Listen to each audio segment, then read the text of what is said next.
So you've just bought or illegally cracked Ableton, and now you don't know where to start.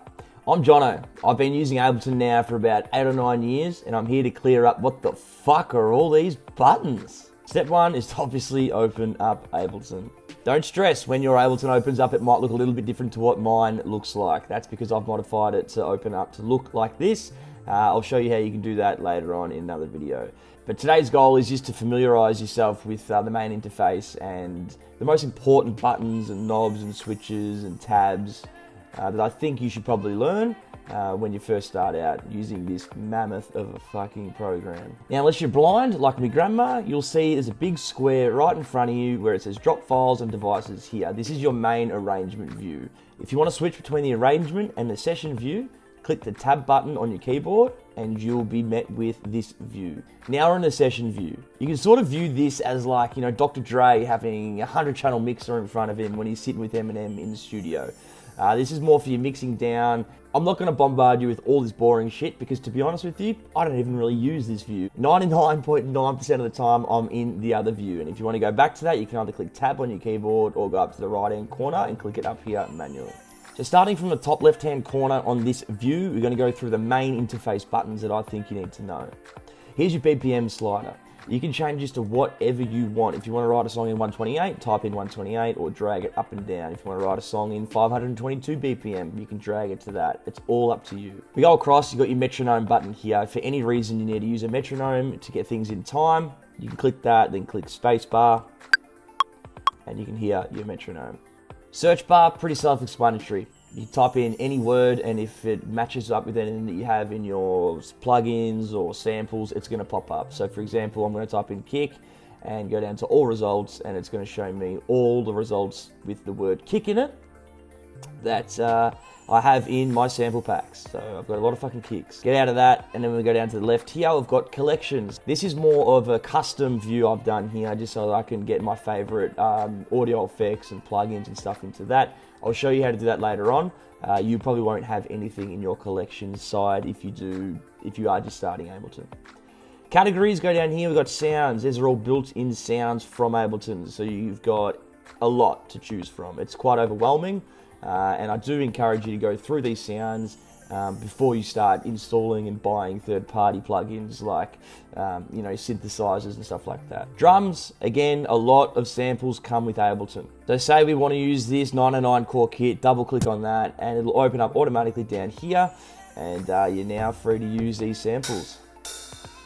Instruments, now you don't want to confuse instruments and drums and sounds. They're all separate things that come within Ableton. If you think of instruments more of a synthesizer, so if you want to try and make a synth for a drop or a bass line, you can use any of these. You've got analog, you've got collision, drum, you've got all of this to be able to make your own sounds and emulate them. They're all synthesizers, and they're all very powerful in their own way as well. Audio effects, you're going to be using a lot of these. Now your audio effects tab might look a little bit different to mine because I've got the newest Ableton and they have sort of consolidated them into folders, but they're all there and they're all do the same thing. So if you want to chuck some reverb on a particular song, you've got your reverb effect there, you've got your EQs and your filters, saturations, all that good shit. MIDI effects, same thing, except they only work for MIDI channels. I'll get into that later on. Max for Live, I don't know what the fuck this does. I've never used it, so I never ever go into that. Plugins, this is the folder that you will find all of your third-party plugins, as I mentioned before. I'll go into that again a bit later. Clips, I don't fucking use it. Samples, I don't use it. Grooves, I don't really use, but they can be helpful if you are trying to get a bit more creative with your MIDIs. You can drag these onto your MIDIs and they will automatically change the swing and the groove of them for you. Templates, this is where you can save your own template. Like when I opened up mine, it looks a little bit different to what's yours. This is what yours will look like. Something like that, the default live set template. And then down here, we've got all these files. Now all these folders and files are all custom folders and files that I've added in over time. They're pretty much just to my liking with my favorite samples and stuff like that. Yours will be completely different. But if you do have heaps of sample packs that you want to add in already, all you need to do is click add folder and then find that folder that you want to add in.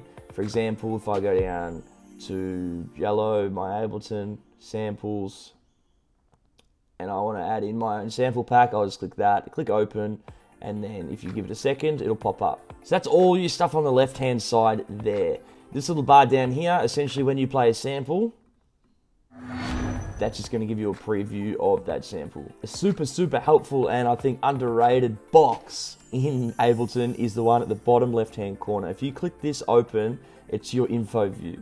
Now, if you hover your cursor over anything in Ableton, it's going to tell you what it is, what it does, and sometimes even provide you a shortcut on how to use that on your keyboard. So if I go up to this button up here, to the record button, it's going to tell me on the bottom left-hand corner what that button does. And the same thing for every other button that is on this screen. So if you're not too sure about what a particular button or knob does, just put your cursor over it, bottom left-hand corner, read that. It's going to tell you exactly what it does. So now I want to bring your attention to the main arrangement view section, which is this. This is where all the magic happens. This is where the whole music writing process is done. Now, these are our channels. So we've got 4 channels here, as you can see at the moment, 1, 2, 3, 4. We've got 2 MIDI channels and 2 audio channels. We're going to delete one of each, and now we're going to create one of each. So if you want to create another MIDI channel, you can either click Command-Shift-T if you're on Mac. If you're on PC, I believe it's Control-Shift-T. And if you want to create an audio channel, if you're on Mac, click Command-T. And if you're on PC, click Control-T.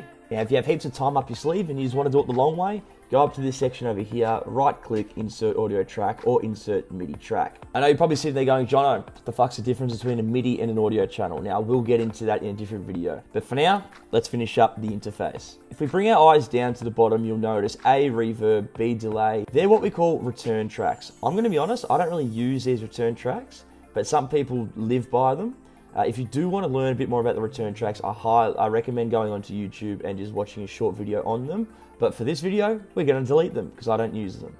What we do use though is the master channel. This is everything runs through the master channel. We're not going to get into mastering songs in this video, that will be a separate video, but it's good to know that whatever you put on this master channel, it will affect absolutely every other channel in your song. For now, where we're at, I can confidently say we don't really need to worry about putting anything on the master channel. I'm just quickly going to throw in a sample here and show you guys something with the audio channel. So I've thrown in this synth loop. Now, over here to our right-hand side, if you see the number 2, yellow, that means the channel is on. Now, if it's off, it'll be grey. And if I try and play this, obviously nothing's playing. So this button here is a good way to turn your channels on and off very quickly. We're going to duplicate this channel by clicking Command-D on Mac, and then delete that clip. And we're going to throw in another synth. If we hit the spacebar, they're both going to start playing at the same time, and that sounds absolutely horrible. If you just want to solo one channel and listen to one thing only, you want to go over to this S button. Now it's going to be blue, and if you click spacebar again, you can see it's only playing that soloed channel.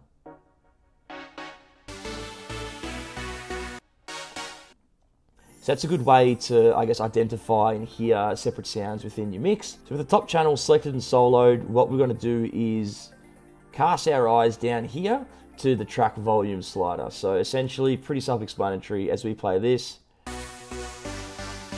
and drag it down, it's getting quieter and it gets louder. This can go all the way down to negative infinity. So that's playing again, but there's just no sound on the channel. If you do want to just get a bit more precise, you can also type in things like -5 or -4.3. If you come across to the right hand side, you see this C. This is your panning slider. So if you want this channel to be playing only to the left, drag it all the way down. If you want it to the right, drag it all the way up. If you want it slightly to the left, drag it a little bit down, righty-right, etc., etc. This button here, I'm not going to worry about just yet. Essentially what this button does is it allows you to record things within your session. It's not a super used button when you're just starting out Ableton, so I'm just going to leave that out. And the rest, all this shit, don't even worry about it for now. So now if we go to the bottom of our screen where it says drop audio effects here, this part of your screen is where you're going to have all of your processing for a channel. So if we go back to this top synth loop, and we want to throw a reverb on that, we want to go over to audio effects, reverb and resonance, and drag the reverb, or Command Z, double click the reverb. Now I've got a reverb effect being applied to this channel number 2. So if we click play now, fuck around with the effect knobs a bit.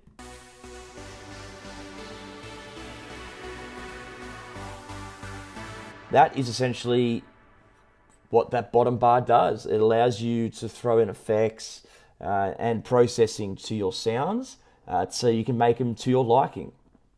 If you want to use an EQ on this, do the same thing. Double click the EQ, click play.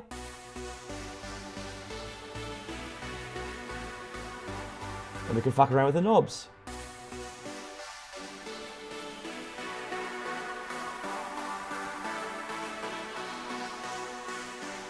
You can also rearrange these effects so that if you want the reverb behind the EQ, you just drag it and drop it simply just like that. But as you'll learn when you start getting into your mixing down, you'll know that the EQ should go behind a reverb. We'll get into that in a whole nother video as well. So that's your audio effects section down there. Back to the arrangement view. If we put our eyes down to this bottom bar, it's got 0, 15, 30, 45. That's obviously your time. That's how long your track is going for. But if you go up to the top, that's how many bars your track is going for. So if you want to zoom in, you can see bars and phrases and stuff like that. How am I zooming in so quickly? On my computer, I'm holding down Command and just dragging my fingers up on my touchpad. But if for whatever reason you can't do that, you just go up to this bar to get this magnifier pop up and you just drag this in and out to your liking. So there you have a quick overview on Ableton's interface. The most important buttons / sections of the interface, in my opinion. In the next video, we're going to go through the difference between audio and MIDI channels. So stay tuned for that. If you have any further questions on this video, please ask me and I'll try and do my best to get back to them. Cheers.